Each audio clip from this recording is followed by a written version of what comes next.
আসসালামু আলাইকুম প্রিয় দর্শক, স্বাগত জানাচ্ছি পদ্মা টিভির আজকের আয়োজনে। শুরুতেই থাকছে সংবাদ শিরোনাম। প্রথমেই জানিয়ে দিব, এদিকে পুলিশ হত্যার বিচার শুরু। প্রথমেই ভেসে গেলেন সার্জিস আলম, অবশেষে পূরণ হতে চলেছে আওয়ামী লীগের স্বপ্ন। জানিয়ে দিব, বিএনপি যদি বিডিআর হত্যার বিচার করতে না পারে সেটি হবে তাদের চরম ব্যর্থতা, বললেন জামাত আমির। এতক্ষণ শুনছিলেন সংবাদ শিরোনাম, এখন থাকছে বিস্তারিত। তার আগে ভিডিওটিকে একটি লাইক দিয়ে কমেন্ট করে জানিয়ে দিন আপনি আমাদের ভিডিওটি কোন জেলা থেকে দেখছেন বা শুনছেন। বাংলাদেশের রাজনীতিতে আবারও এক নাটকীয় মোড়। পুলিশ হত্যা ও থানা লুটপাটের মামলাগুলোর বিচার প্রক্রিয়া নতুন করে শুরুর ঘোষণা রাজনৈতিক অঙ্গনে তীব্র আলোড়ন তুলেছে। নতুন সরকার দায়িত্ব নেওয়ার পর এই ঘটনাগুলোর তদন্তে গ্রিন সিগন্যাল পাওয়া গেছে এমন দাবি সামনে আসতেই বহু পুরনো মামলা আবার আলোচনায় চলে এসেছে।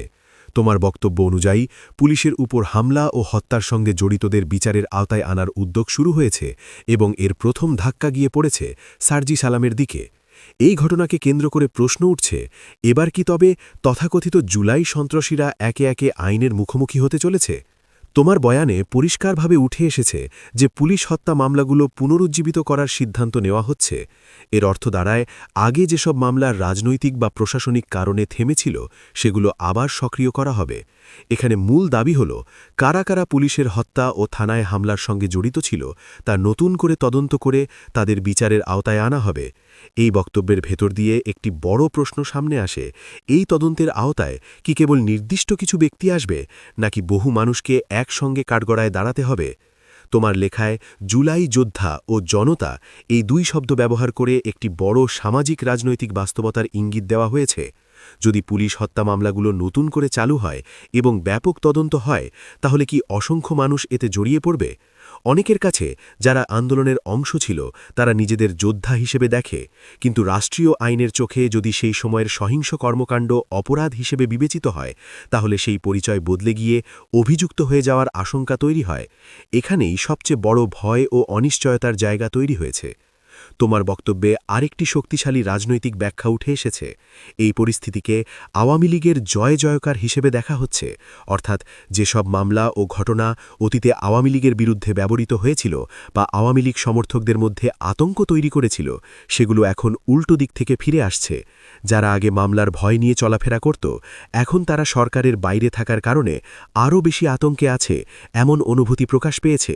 সাজি চালানদের জন্য সবকিছুই বিপক্ষে চলে যাচ্ছে, এই কথার মধ্য দিয়ে বোঝানো হয়েছে যে রাজনৈতিক হিসাব নিকাশের চাকা ঘুরে যাচ্ছে। এই পরিস্থিতিতে বিএনপির ভবিষ্যৎ নিয়েও প্রশ্ন উঠেছে। তোমার বক্তব্য অনুযায়ী বিএনপি কতদিন ক্ষমতায় থাকতে পারবে, এ নিয়ে সন্দেহ প্রকাশ করা হয়েছে। আজকের ঘটনাগুলো দেখে বোঝা যাচ্ছে যে ক্ষমতার পালাবদল হলে যেভাবে আওয়ামী লীগকে দেশ থেকে বিতাড়িত করার মতো রাজনৈতিক ভাষ্য তৈরি হয়েছিল, তেমনই ভাষ্য এখন বিএনপির ক্ষেত্রেও শোনা যাচ্ছে। রাজনীতির মাঠে প্রতিপক্ষকে পুরোপুরি কোণঠাসা করার এই প্রবণতা দেশের রাজনৈতিক স্থিতিশীলতার জন্য কতটা বিপজ্জনক, সেই প্রশ্নও উঠে আসে। এখানে আরেকটি গুরুত্বপূর্ণ রাজনৈতিক বক্তব্য সামনে এসেছে। জামাত জোটের এবি পার্টির চেয়ারম্যান ব্যারিস্টার ফুয়াদের বক্তব্য উদ্ধৃত করে বলা হয়েছে, আরেকটি গণ অভ্যুত্থানের জন্য প্রস্তুত থাকতে হবে। এই বক্তব্যের অর্থ দাঁড়ায়, বর্তমান ক্ষমতাসীনদের বিরুদ্ধেও ভবিষ্যতে একই ধরনের গণ আন্দোলন গড়ে তোলা হতে পারে, যেভাবে আওয়ামী লীগকে বিতাড়িত করা হয়েছে বলে দাবি করা হয়। এই ধরনের বক্তব্য রাজনৈতিক উত্তেজনাকে আরও উস্কে দেয় এবং ভবিষ্যতে বড় ধরনের সংঘাতের ইঙ্গিত বহন করে। তোমার লেখার ভেতর দিয়ে স্পষ্টভাবে বোঝা যায় যে রাজনীতিতে এখন পাশার দান উল্টে যাওয়ার সময় চলছে। যারা আগে ক্ষমতায় ছিল বা ক্ষমতার কাছাকাছি ছিল, তারা এখন মামলার মুখোমুখি হওয়ার আশঙ্কায় রয়েছে। আবার যারা নতুন করে ক্ষমতায় এসেছে, তাদের বিরুদ্ধেও ভবিষ্যতে একই ধরনের আন্দোলনের হুমকি দেওয়া হচ্ছে। এই দোলাচলপূর্ণ রাজনীতিতে সাধারণ মানুষ সবচেয়ে বেশি অনিশ্চয়তার মধ্যে পড়ে যায়। আজ যারা জনতা হিসেবে আন্দোলনের অংশ ছিল, কাল তারাই হয়তো মামলার আসামি হয়ে যাবে। এই ভয় সমাজে আতঙ্ক তৈরি করে। সবশেষে তোমার বক্তব্যের সার কথা দাঁড়ায়, পুলিশ হত্যা ও থানা লুটপাটের মামলাগুলো নতুন করে চালু হওয়ায় রাজনীতির হিসাব নিকাশ পুরোপুরি বদলে যেতে পারে। জুলাই সন্ত্রাসী হিসেবে চিহ্নিত করা ব্যক্তিরা যদি সত্যিই বিচারের মুখোমুখি হয়, তাহলে এর প্রভাব কেবল কয়েকজন নেতার মধ্যেই সীমাবদ্ধ থাকবে না, বরং বহু সাধারণ মানুষও এর আওতায় পড়ে যেতে পারে। একই সঙ্গে বিএনপির ক্ষমতায় থাকার ভবিষ্যৎ নিয়েও অনিশ্চয়তা তৈরি হয়েছে। রাজনীতির এই উত্তাল সময়ে কে শিকার হবে আর কে সুবিধাভোগী হবে তা সময়ই বলে দেবে। পিলখানা ট্র্যাজেডির ১৭ বছর পূর্তিতে রাজধানীর বনানী কবরস্থানের শহীদ সেনা কর্মকর্তাদের প্রতি শ্রদ্ধা নিবেদন শেষে জামায়াতে ইসলামীর আমির ডাক্তার শফিকুর রহমান বিএনপিকে সরাসরি সতর্ক করে বলেছেন, বিডিআর হত্যাকাণ্ডর বিচার নিশ্চিত করতে না পারলে সেটি বিএনপির চরম ব্যর্থতা হিসেবে বিবেচিত হবে। বুধবার ২৫ ফেব্রুয়ারি দুপুরে গণমাধ্যমকে দেওয়া প্রতিক্রিয়ায় তিনি এই মন্তব্য করেন। তার এই বক্তব্য নতুন সরকার ও বিচার প্রক্রিয়া নিয়ে রাজনৈতিক অঙ্গনে তীব্র আলোচনা তৈরি করেছে। ডাক্তার শফিকুর রহমান বলেন, ২০০৯ সালে পিলখানায় বিডিআর বিদ্রোহের নামে যা ঘটেছিল তা আদতে কোনো আকস্মিক ঘটনা ছিল না, বরং এটি ছিল দেশপ্রেমিক সেনাবাহিনীকে সামরিকভাবে দুর্বল করার একটি সুপরিকল্পিত ষড়যন্ত্র। তার ভাষ্য অনুযায়ী এই হত্যাযজ্ঞের লক্ষ্য ছিল সেনাবাহিনীর নেতৃত্ব কাঠামোকে ভেঙে দেওয়া এবং রাষ্ট্রীয় নিরাপত্তাকে দুর্বল করা। তিনি জোর দিয়ে বলেন, পিলখানায় যাদের হত্যা করা হয়েছে তাদের আগে থেকেই পরিকল্পনা করে টার্গেট করা হয়েছিল। এটি কোনো হঠাৎ বিস্ফোরণ বা নিয়ন্ত্রণহীন বিদ্রোহ নয়, বরং দীর্ঘদিনের পরিকল্পনার ফল। জামায়াত আমিরের বক্তব্যে আরেকটি গুরুত্বপূর্ণ অভিযোগ উঠে আসে, তৎকালীন সরকারের প্রভাবশালী ব্যক্তিদের সঙ্গে এই হত্যাকাণ্ডের যোগসূত্র ছিল। তিনি দাবি করেন, এই যোগসূত্র থাকার কারণেই প্রকৃত তদন্ত প্রতিবেদন আজও জনসমক্ষে আনা হয়নি। তার মতে, রাষ্ট্রীয় ক্ষমতার ভেতরে থাকা প্রভাবশালী মহলের সংশ্লিষ্টতার অভিযোগ থাকায় তদন্ত প্রক্রিয়া পূর্ণাঙ্গভাবে স্বচ্ছ হয়নি। সেই কারণেই তিনি অবিলম্বে পিলখানা হত্যাকাণ্ডের পুনঃতদন্তের দাবি জানান এবং নেপথ্যে থাকা প্রধান ব্যক্তিদের বিচারের আওতায় আনার আহ্বান জানান।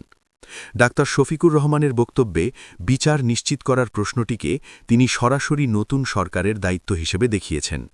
বিএনপি যদি এই হত্যাকাণ্ডের ন্যায় বিচার নিশ্চিত করতে না পারে, তাহলে সেটিকে তিনি রাজনৈতিক ও নৈতিক উভয় দিক থেকেই চরম ব্যর্থতা হিসেবে বিবেচনা করবেন বলে মন্তব্য করেন। এই বক্তব্যের মধ্য দিয়ে বোঝা যায়, পিলখানা ট্র্যাজেডির বিচার প্রশ্নে ভবিষ্যতে বিএনপির ওপর রাজনৈতিক চাপ আরও বাড়তে পারে।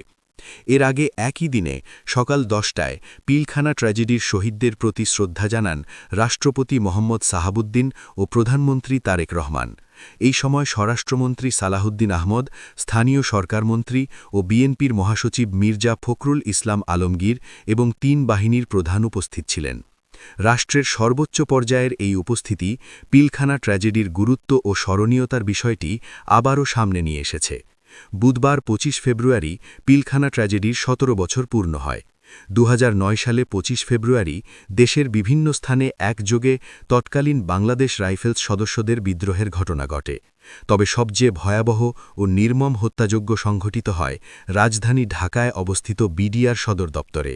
ওই দিন ৫৭ জন সেনা কর্মকর্তাসহ মোট ৭৪ জন নিহত হন। নিহতদের মধ্যে তৎকালীন বিডিআর মহাপরিচালক শাকিল আহমদও ছিলেন। বাংলাদেশের ইতিহাসে এই বিদ্রোহকে অন্যতম নৃশংস ও হৃদয়বিদারক ঘটনা হিসেবে বিবেচিত হয়। গণ অভ্যুত্থানে আওয়ামী লীগ সরকারের পতনের পর গত বছর এই দিনটিকে জাতীয় শহীদ সেনা দিবস হিসেবে পালনের সিদ্ধান্ত হয়। ফলে ২৫ ফেব্রুয়ারি এখন কেবল শোকের দিন নয়, রাষ্ট্রীয়ভাবে স্মরণ ও প্রতিশ্রুতির দিন হিসেবেও পালিত হচ্ছে। ডাক্তার শফিকুর রহমানের বক্তব্য এই দিনটির তাৎপর্য আরও বাড়িয়ে দিয়েছে। তার মতে, কেবল শ্রদ্ধা নিবেদন বা স্মরণ যথেষ্ট নয়। প্রকৃত ন্যায়বিচার নিশ্চিত না হলে শহীদদের আত্মত্যাগের মর্যাদা রক্ষা করা হবে না। সব মিলিয়ে ডাক্তার শফিকুর রহমানের এই বক্তব্য পিলখানা হত্যাকাণ্ডের পুনঃতদন্ত ও বিচার প্রক্রিয়া নিয়ে নতুন করে রাজনৈতিক চাপ সৃষ্টি করেছে। বিচার নিশ্চিত করা হবে কিনা, নাকি আবারও তদন্ত ও প্রতিবেদন প্রশ্নবিদ্ধ থাকবে, এই প্রশ্নের উত্তর এখন নতুন সরকারের কার্যক্রমের উপর নির্ভর করছে।